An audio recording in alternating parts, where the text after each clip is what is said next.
Hi, I'm Jodie. Today I'm going to talk to you about skincare masks for 4 different skin types. I'm an esthetician. I've been in the industry for 28 years and I thought it would be nice to just give you some advice on what you can do at home for your skin type while you're in lockdown. Okay, the first skin type I'm going to talk about is your dehydrated skin. This is where you lack water rather than moisture.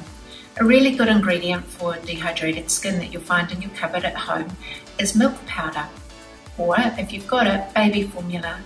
Both are high in vitamins and minerals, and they also contain lactic acid, which works really well to control water loss in the skin. It also acts as a nice, gentle exfoliant.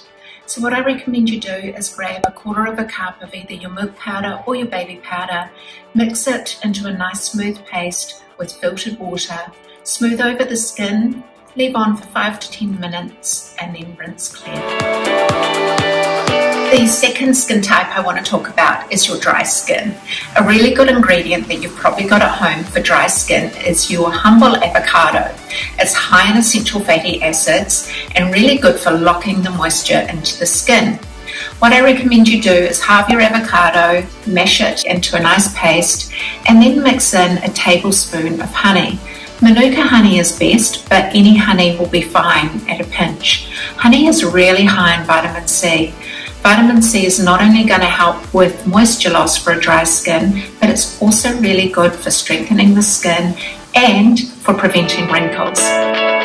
Next, I'm going to talk about our sensitive skins. Now, these are the skins that are slightly red, slightly irritated.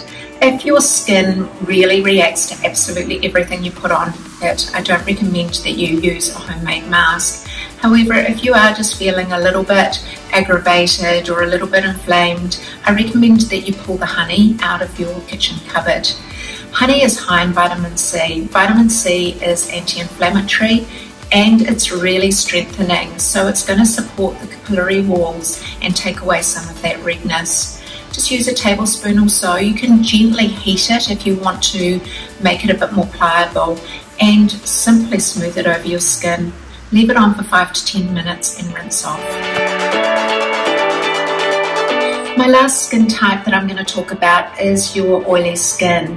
And for oily skins, I recommend using strawberries. Strawberries are in abundance at the moment. You can mash them up, you can mix them in with a little bit of yogurt if you want, and apply that to your oily skin.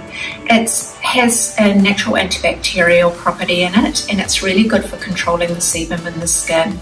It's also very stimulating, and again, it contains vitamin C, which is strengthening, so it's going to support the skin structure. With all these homemade masks, you can add other ingredients that you might have around the house. Remember that big bottle of fish oil that you bought because you heard it was really good for your skin and you were going to take it every day but never got around to it? Fish oil is high in essential fatty acid and we need that for all skin types. Pop open a couple of those capsules and throw in to any of these homemade masks that I've suggested, and then while you're at it, start taking them again. Secondly, if you've got essential oils at home, you can throw a couple of drops of essential oils into each of these masks. Chamomile is very good for a sensitive skin, rose is very good for a dry skin, tea tree oil or lavender is very good for a oily skin.